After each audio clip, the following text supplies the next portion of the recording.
How to get a business loan up to 5 million plus incredibly fast with this simple 3-step process, as well as another 3 steps that will help ensure you get the best without making mistakes time and time again, days, weeks, months, years of trying to sift through this information yourself. You don't always get it publicly, and so you can get the best for you. Hi, this is Michael with Viral Funding Solutions. I'm a business loan broker expert. No further introduction. So what are these 3 steps? So first of all, let's highlight that you should, 1, go to an expert business loan broker / consultant. No questions asked. I've been in your shoes. I know the psychology from before getting funding to starting an app, the underwriting, post offer, and so much more. Getting shut down time and time again. I have my multiple businesses that I've received funding for, whether that's in terms of an advance, a loan, government funding. There are business credit cards, personal credit cards, vendor credit, and there are multiple ways that I've gone in. So you have to, 1, go to an expert business loan broker, but not only that, but that knows your niche, that knows your space. And I can say from experience, I've worked with just about every industry out there. Dental, anything medical, health, retail, restaurants, manufacturing, construction, trucking, the list goes on and on. E-commerce, digital marketing, everything I really have funded, and I've also helped in many ways to help you do it right. And what a business loan broker consultant will do is truly not overpromise, not underdeliver, not overwhelm you. I won't do that. And not go to some online marketplace that tells you, hey, just enter some information and a robotic answering machine will send you an offer in a little bit. Here's our online portal. And then you end up getting something and not even knowing what you're doing. And you're hearing them tell you that, hey, we can get you a monthly repayment, but that isn't even true. You can't even get a weekly or even a bi-weekly repayment. And there's so much more. And then it hurts your credit. It gets shopped around, shipped around to so many third-party vendors and lenders, institutions. You don't even know who it's going to. They're not even the best for you, not even the best underwriting. You have to be very careful about who you take advice from in this industry. So that's number 1. I can go on forever about all the mistakes you can make on this, but let's go on to number 2. So making sure that once you have that person, that you can too apply to the right source. Don't go out there and say, well, I found somebody, I'm just going to go away from that and then start applying to, I'm not going to start naming those companies, but all those online marketplaces, and you don't know if they're a scam. They might be trustworthy, but you have to be careful about the experience you go through is also vital. So making sure that you have an ecosystem, a culture that you can depend on, not just, well, I just submitted some information, they made it sound good for me, but there's no longer term strategic partnership or that roadmap. It's not even as effective. Even if they gave it to you, it's not as effective. And the benefits and the bonuses that come with coming through me as an expert who's been in this for some time now and understands people, understands you as a human first, and then second in business. And I'm an introvert, so it's hard for me to do that whole opening up thing, let alone trust others. I know you're asking if you can trust me. Of course you can. Once you get to know me, you'll see that like my guard is down. You'll really understand. But that's component number 2. And step number 2 is just making sure you don't just apply anywhere and everywhere. So once you consult with myself, with the broker expert, and I'll show you the process in a second about how I do things. That's the other part of the 3 steps. So making sure that once you are with me, we safeguard that and we know where we could go, where we shouldn't go, understanding the differences between those. And then number 3 kind of goes into number 2 at the same time. So we'll say the type of service. So I could have said service number 2 and then not applying anywhere and everywhere and making sure that we don't just distribute your information and hurt your credit, because that's what it could do if you go to the wrong source. So I'll just say this and it can kind of go back and forth. Making sure you go through the right service. Don't just go and apply for an equipment loan when there was another opportunity elsewhere, or if you wanted a lump sum that will entail using it for equipment, but you didn't want to get a specific equipment EFA to lease situation, then we can do that. Or perhaps you're looking to gather a down payment for that equipment, whether you are renting to own, just renting it fully, or whatever you decide to do after the term has expired or however long we've gone into that. So it's just upon you, your industry, your needs, whatever you need funding for. And at any moment, if you would like to let me know, what kind of business do you run? Where are you tuning in from? And then I'll go to the comments. So those are the 3 right there. Number 1, making sure you go and consult with a business loan broker expert who will not just say, hey, wave a wand in your face and go, ta-da, and tell you, hey, here's where you can go and apply. I'm referring you there because it worked for me. So if it just worked for them, there's bigger than that. You can't just go and see a review online and think, yeah, because there's so many positive reviews, that is the place to go. Sometimes it isn't right. Sometimes it is just marketing. Sometimes they're overshadowing something else in a bigger picture. And I go in the nitty gritty to actually discover these companies. I even get in contact with them, whether I've gotten funding from them or not. I understand how a lot of them, they bait and switch you. They show you something else instead. They try to send you a contract that you're like, is this an offer? But when you find out it's more of a pre-approval, they just made it look good. So you know, like your psychology in your mind, you're thinking, yes, I have an offer. Well, they're approving me. Why wouldn't you approve me? I've had that where people come to me and they have someone else. And I ask, what stage of the process are you in? Oh, they've given me a contract. And I'm looking at competing. So usually I can help and I compete, and usually we beat the offers out there. Now, in our underwriting, when I come back to you after I have word, they're telling me that you don't qualify for many reasons or one. But over here, you're saying you have an offer. Well, over there, it's more of a pre-qualification offer. It just looks like a contract where if you just signed it, it's not an actual, it's like one of those non-abiding contracts, or you're just kind of like signing just to make sure. You have to be very careful about what you're doing there. Okay, so those are the three, and I could go into each and every one of these even longer, but let's go to another three. And this is very pivotal. Why should I even tell you this? Because if I don't, you won't understand how to get in touch with me and what is the best, most efficient energy and time-wise. So, number one, my processes, and I made a video on this. I may link it to you down below. If I still leave it publicly, I have it a part of my course that I've created. You guys can check out in the bio. A to Z business funding, unlike anything else out there. I want to see something that is like this. You are going to be getting a lot of exclusivity from this course that I created. So I'm going to be showing you video per video, short. Some of it is longer, going through each loan scenario, going through how you need to become a person of interest, a person who is more interested in themselves first, in their character, in their personality traits. And then from there, how do you become the person who needs to get business funding to thereafter? So number one, you fill out the questionnaire on my site. And if you drop like a fly from the beginning, you didn't stay tuned until this part, but you're watching this on the replay, perhaps you get busy. I'm sure you do. But if you're in it this long, appreciate you. Thank you. Most people, they go, how do you expect me to watch a 10 to 20 minute video? I'm like, how do I expect you to go into an application and we're going to pretend like it's just going to go smoothly? So you're going to expect me to give you everything over a call. Is that really what you expected? Did you gather all that? Did you write it down, Mr. or Mrs.? Here, I'll send it to you in an email, what I just said. So my processes are different than everybody else, and this is what makes me more effective. So tune out what you think about finances and always getting on a call with somebody for a second. Just hang in there. Think about that and go, well, let's flush that a little bit down the toilet.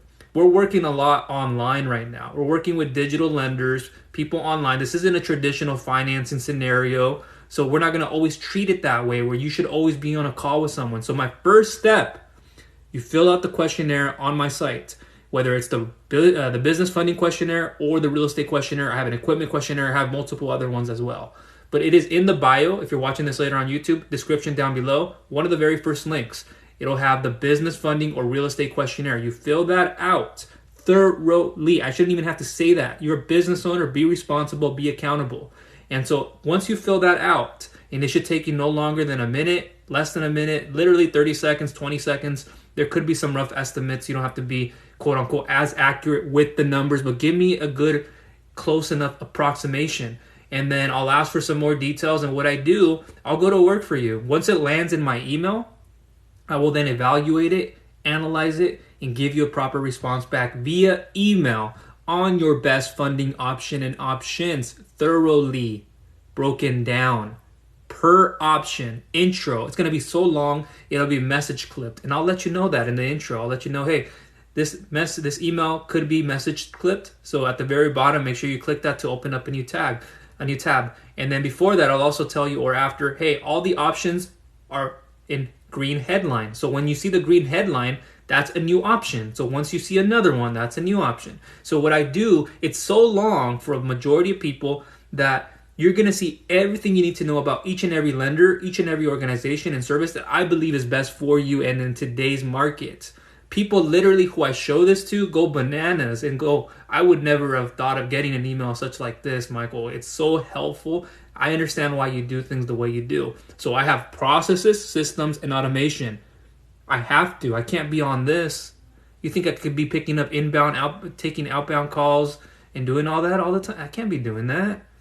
Let alone I'm an introvert. So I think up here. I don't have to say the words. I get it. When you hear your voice, when you hear my voice, it gives us a better perception and another perceived value. Yes, there's a place and a time for that. But when people ask for a consult, they are asking to get on a call with me. It's not always warranted or given. It's not like you always have to deserve that, but you got to have more than just sometimes the emotional component. I'm a startup. I don't even qualify for anything, but I just want to hear you out. That's great. I care about you and what you are trying to do. But at the same time, when I see that questionnaire submitted and I go, they qualify for nothing, but yet I spent 20 minutes to 30 minutes on a phone call, 20 to 30 minutes with somebody who I should have been spending that maybe somewhere else. I could have been spending that on a marketing campaign that I had to create myself. And I had to give that time to think. I had to give that time to just sit here and cerebrally think about my own blueprints. So you have to understand this, that I don't always get on phone calls, not because I don't want to, and people are dropping like flies thinking, well, if he doesn't want to get on a phone call with me, he won't deserve my business. That's not how it works. When I get on a call with people, this is the process. You fill out the questionnaire, and I'll go to the comments. Fill out that questionnaire. I'm going to leave you guys in the bio, in the description down below. Literally, don't question ask me. Fill it out. I have people to this day who still respond back to my Facebook Reels, and literally they look through my message I've sent them because I can tell they viewed the message, and they ask me for help, and I'm like, why haven't you filled out the questionnaire that I asked you to do? And I say it in a very nice way. I don't say it like that tonality. I say it like, I sent you a DM. Can you please fill out the questionnaire? Like, I don't gotta do that. No. So fill it out. It's probably because you don't know my process ahead of time, but this is why this video is here, and I have other content that explains this. But you fill out the questionnaire, evaluate, I'll analyze it, and then I'll give you a proper response back, like I said, via email, and I'm on my emails right now. In fact, I had a business owner the other day who started their application, not even having a phone call with them. I didn't even have to have a phone call with them. Literally, they just went through that email, and it's in depth. It's from me customizing it and personalizing it. I'll send it back. Boom. It breaks down your objections, your thoughts about, well, I wanted monthly. I wanted a monthly in a 2-year time frame for. If you don't qualify for that, what do we need to do to get you there? So stop closing your mind. You're not supposed to do that. And so when I show you your best options, it'll be at the top, from top to bottom. I'll say, hey, the first, the 2 to 3, those are the ones. Or the first one's the best one, the other 2 you can't qualify for, but I'll show you, hey, you can qualify for up to $25K. Here's the details to it. Here's why you would get what you get. You can't get this other one until you get this. I'll even show you the other service and the lender. And then I'll tell you, hey, here's another option if you qualify for maybe a personal loan, but let's tackle the business financing on this side first. Later on, if you need that, we can work on that, use as a down payment or whatever you need, or the vice versa. Business credit building, personal credit repair, and other stuff you need to know. And if you don't take that serious, that email you don't open up, and you're just I can't even say the words, and the words wouldn't even give it any justice. But there are a lot of people who do fill this out who are just a bunch of jokes. And so people who do that, don't just fill it out. You're not coming to an answering machine. You're coming to somebody who's a real person with real emotions, and is very punctual and disciplined, controlled, compartmentalized. And I think these things through. So when I'm giving you a response back, it takes some time. So really look at that email. Don't give me that tone of voice or like whoever. It's just, don't be too happy. You don't have to be too happy. Just be like, hey, and something simple. But when you get that email, take it serious. And if you have a question, you can just reply back to that email. Hi, Michael, I had a question about option number 1. Really, I can't get it. Yeah, you can. And I'll tell you why again if I need to. Now, the ball is in your court. So that's what I do. You fill out the questionnaire. I'll give you a proper response back via email on your best funding option and option. Step 3, what do you think it is? Yes, if you thought I can go and apply, yes. So usually in that email, I'll show you everything on the intro, the qualifications, the description, the requirements for the services, some ballpark numbers if need be, because I can pre-underwrite a file very good.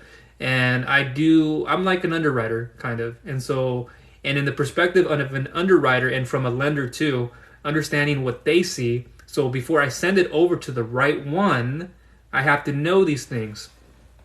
And so that's what happens. And number 3, again, like I said, is application. And usually in that email you open up per service, because of the fintech companies and the way that the lenders have things, there's a link. So I'll navigate you on how to submit those docs. Do I need them? Do you need to upload them online and I can get them in my back office? Can you do either or? What is better? So I'll show you that. And then there'll be a link. Click that link. There'll be steps on how to get started, what you want to do in the app sequence, what you want to list. Simple. Bada boom, bada bing. No phone call, no stressing me out, no if you're stressing out, it's because you usually don't read. I'm not laughing just to laugh about it. It's laughing because it's not funny, but it's one of those kind of laughs that you just come on. So if you don't read an email, you skip every part of it and you just clicked on the link, and then you ask me a question about something that was already in that email that you didn't even pay attention to, and there's extra content that I put in there, and it's self-explanatory when you go through an app. Just fill out some personal business information, upload docs if asked for that way. I'll let you know what to do. Done. Notified. I go to work on my back office, go through the review of the docs and all of that, and then I communicate with my underwriters. I'm going to the right lender. I might be pulling from 2 to 3 lenders. We're not hurting your credit. It's best to do it in this market. I already have those direct lender partnerships. I wanted this one, but I'm pulling from 1 and 2. So what I'll do then is entice number 1 to come in after they see what I'm doing. It's best. And they go, no, we're not going to lose them. I want to actually give them an extra $20,000. They're going to give them $30,000. I'll give them $50,000 here.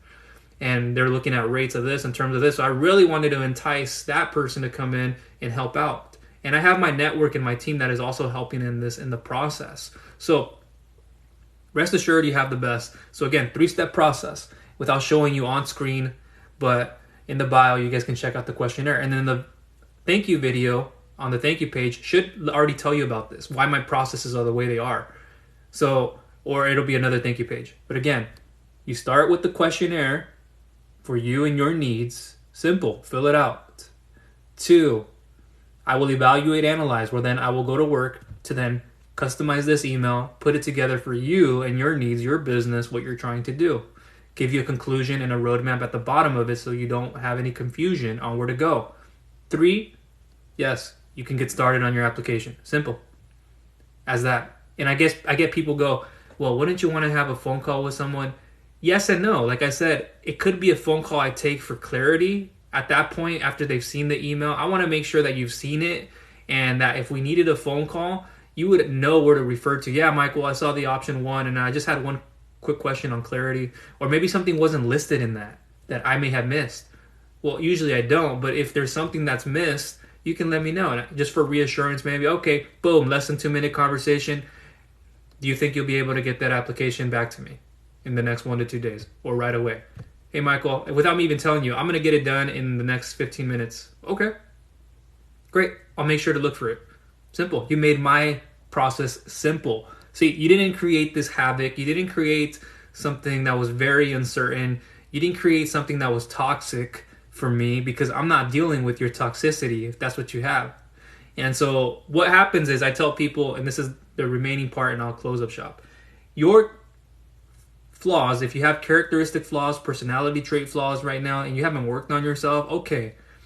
But you leave that out the door. You don't bring that into me, in my team, in my ecosystem. Do not do that. I'm telling you right now. If you're not serious, if you just want to hook around or do whatever you feel is best for you because you thought it was best for yourself and nobody else you want to listen to, go ahead and do it. Keep seeing what keeps coming, and you're going to find out that eventually you need to lean on somebody's shoulder. I got you. You're right here next to me, literally. You're not across the table. This isn't a financial setting where I'm like, hey, you're sitting across the table from me. No, you're sitting like next to me on my left or on my right. And we could be having a laugh about something. And then I go, oh, we're talking business. I forgot. Or I didn't, but I'm like, we got caught up talking a little bit about this. So it's a friendly environment with me. It's never pressure. Sales free, I like to use the word. I guess we're all selling ourselves or something, but I'm not a salesperson. I don't even like the word sales, to be honest with you. Although I'm a business owner and entrepreneur, a lot of people just yap their mouths in this industry. They try to tell you sweet words in your ears, and they've been probably trained by another sales rep or person who just runs over their words. Not very, I don't want to say thoughtful, but not very like concrete in what they're trying to tell you. They're trying to beat around the bush, trying to maybe market you away. And I know how to market well now because I have the skills, but I'm not going to talk sweet words into your ears that don't make any sense. And I won't do it unethically. I'll do it if I see there's a benefit for this service and what you're trying to do. It'll only enhance what you want. And I'll show you the benefits to that. And I think that's most appropriate. It's not going far. It's not going out of reach. It's just ensuring that you understand that this could be the best thing you could do for you now, maybe in the future, and why you shouldn't make the mistakes of not. And so, again, I'm not going to pressure anybody.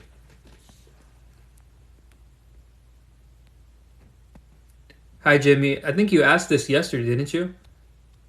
As I said, I do, like, in a way, private consultations, but I'm not going to call unless it's, like, the only way usually that I just, like, pick up a call sometimes randomly is if I've known that person enough. Like, I've even spoken to them before on the phone, and we have a great connection personally and in business. Although, I don't always just pick it up randomly because I'm busy working. Like, I got to get back. I just finished doing a lot of LinkedIn stuff right now, so I have time to be on here, but I haven't had breakfast, so I got to measure my time, and I'm going to be gone in less than 5 minutes.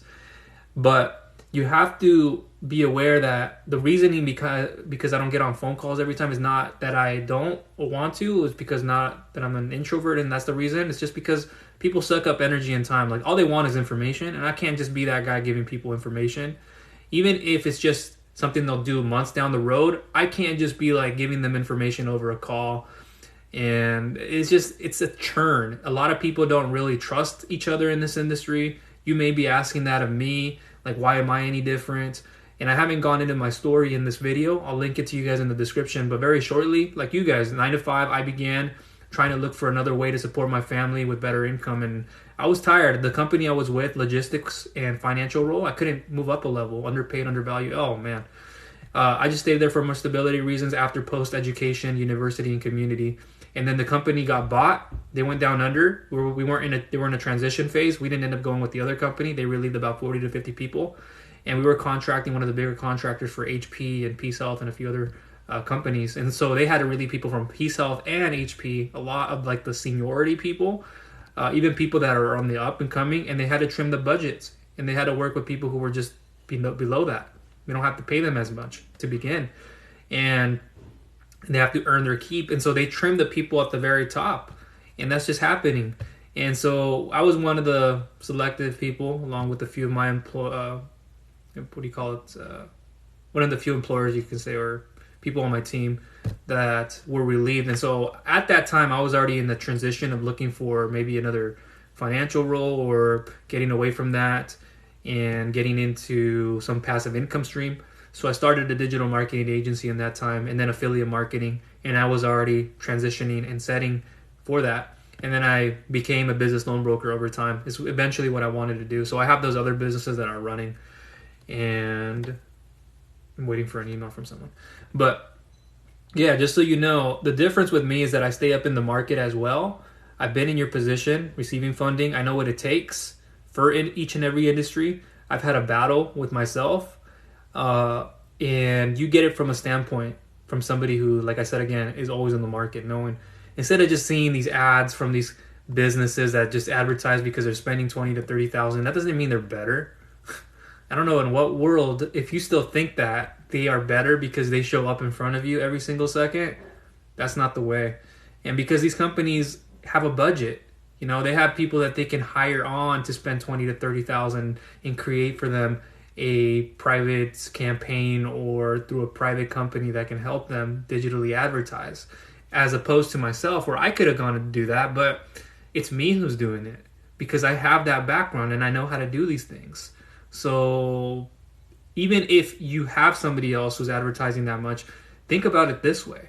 Wouldn't you want to help a smaller business owner? Wouldn't you want to help somebody who's actually giving you an education, who actually knows their stuff, as opposed to these other companies who, why would they want to have your business? Got to ask yourself that. Because it's just your business, or do they even know anything about you a little bit about you, who you are personally as a human?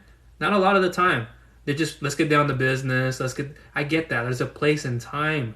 But the difference, and I told this the other day to another business owner, is the major difference is that you're helping out another small business owner. Somebody who's going to take this and be able to donate, be able to put it back, and grow my business even more, and give you the best. Not just say, hey, here's an online marketplace you can come and apply to, and I'll walk you through the business details of this. And then you look back and go, who are they? Oh, there's just that guy who told me about business funding. Yeah, but when you hear about me, you're going to, oh, that's Michael. Yeah, he's told me something about playing Division I soccer at one point. He also told me how he had a couple of surgeries when he was very young, and I could see what kind of struggles he went through. Oh, he's the one that he was going to Chipotle. He was going to go have his burrito. So these are the things that I remember people buy. And you can't tell me any different that it's much harder to, because when you remember somebody by business and somebody on their personal, what do you think stands out more? It could be either one, but who they are. And character doesn't pass me. So I said this the other day, I'll say it again. I put up a post on Facebook. The banks are more than happy to accept your business for business funding, and they will base it less on character or characteristics, personality traits, credit aside. But I won't. So if your standards are just give me, I don't care about you. Wow. I don't care if you're doing, and I said this to another person the other day, if you're doing $2 million a month, what does it matter to me? If I don't know who that person is, what does it matter to me if I know that person is just going to create havoc? It's going to be toxic in the application process. I don't want that. Nobody should deal with that. Some people that are denied probably already went somewhere else, whether they can or can't get funding. Doesn't mean because they can get funding that I'm going to keep them. So, got to think that through, guys. Like, I'm not just somebody I'm going to put up with that kind of stuff. It's just not going to flow. You got to put that out aside when we come into the application. I'll let you know what it all is. And if you don't know, I'll cover something. So, does anybody have any questions, comments, or concerns? I have to get going here in a second. Thank you for the rose. Or I should say roses.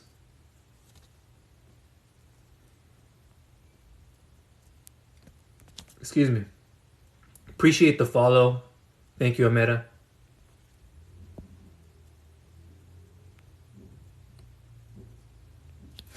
What entertains me, I think, most, if I had to answer that question, most people, if I get not a good laugh, it's just when people, they come to me and they watch this, or they have some expectation that they don't get met, and then they go, oh, forget that guy. Like, I'm not going to listen to them. And they said I could.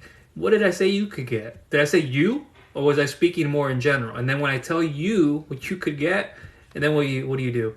I don't remember that person. Well, you didn't even take the time to do anything. So if I tell you, go work on your business credit because you can't qualify for other options. Like I told a lady the other day, literally in the nicest way, sweetest way probably, that I've done in some time. You can't qualify because you're bad credit. You don't even have revenue.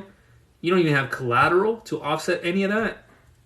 Have you looked into crowdfunding, let alone they're starting up a business? Have you looked into friends and family, crowdfunding, SBA microloans, the community advantage? That's a little bit harder. Have you looked for any kind of mentoring?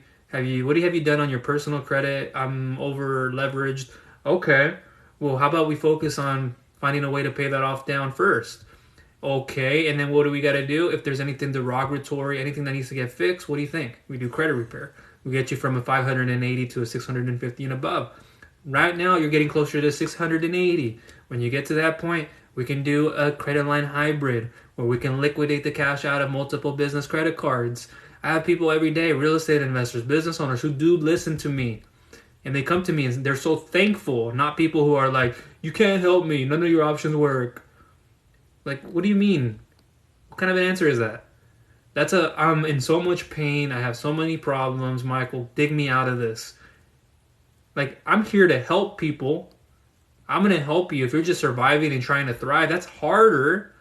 But that's what I'm here for, to solve harder problems. But if you're in a position where you're going to grow and expand your business, even better, scale it, that's much more effective than somebody who needs to survive and has crossed all roads. They don't even know where to go anymore. I may have the option. I may not even be able to help them. I've exhausted my own options trying to. And you're just trying to survive. At the end of the day, a private lender is not going to want to lend you money when you're in that position. Get that through your head. And so if you're coming to me for a survival reason, it's like there's so much that when you get into business, you don't even know what you're doing. That's bad. Like if you don't have the right business plan, there is nothing that indicates with this plan, the projections, the net profit. I can't see it. Like when I see things, I go, okay, in the first year, you plan to purchase all of this equipment worth $40,000, $50,000, right? Okay, have you even figured out how you'll get customers into your business? How you're going to get clientele? Word of mouth? Have new contracts and bids from a referral? Okay, what happens if those contracts don't go through? What happens if they only lasted for a month? What happens if you can only get X, Y, Z amount of customers? What then will you do? But you got to have that.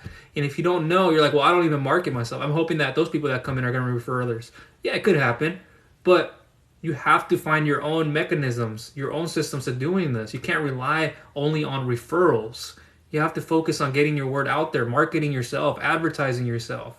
And while you're waiting for that to happen, you're going to get comfortable. Don't ever get comfortable as a business owner. Don't say, well, I'm getting like 20,000 from like X, Y, and Z customers. Why should I get any more? Your over capacity, that's fine. If there's a difference with you and your overhead and what you can and can't do, you got to limit the lead flow and all that. Okay. But when you get to a point where you're like, I lost connection with this. Well, you could have gotten more clients. Now you're going to have to wait another month or two to get a certain amount back because you didn't prepare. You didn't get a multi-channel approach. You only focused on one source, and you were so focused on that you did not open up and at least see what else is out there. How can that connect with this? How would that connect with that? Dum, dum, dum, dum. Broadband, connecting, making sure you have every piece. And that's what I do in my businesses. And so why should you be any different? All right, 30 more seconds. If anybody has anything, I will get going.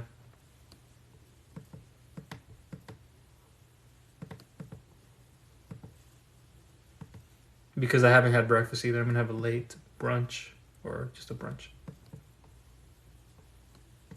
I can tell you right now, the difference in when I broadcast an email, those who do and don't open it. People who turned down SBA loans just recently because they weren't serious. It happens. And it tests them and their fortitude, and it really reveals me who they are. Like if you can't even respond back because I don't create conflict. I don't even add conflict. If that's what you think this will be, if you think I'm going to persuade you to do something that doesn't exist or doesn't matter to you, why would I? So people hide. I know the people that are hiding right now, like there are people out there who are like, well, I just don't have time. You had time the last 3 days just responding like this to my emails. Now you can't even, like, what do you have going on? And so to me, it's an indication of business owners not working on themselves. There's a major difference from a business owner to an entrepreneur. Night and day. Night and day. Not everybody can become an entrepreneur. And so what we do is we work on ourselves.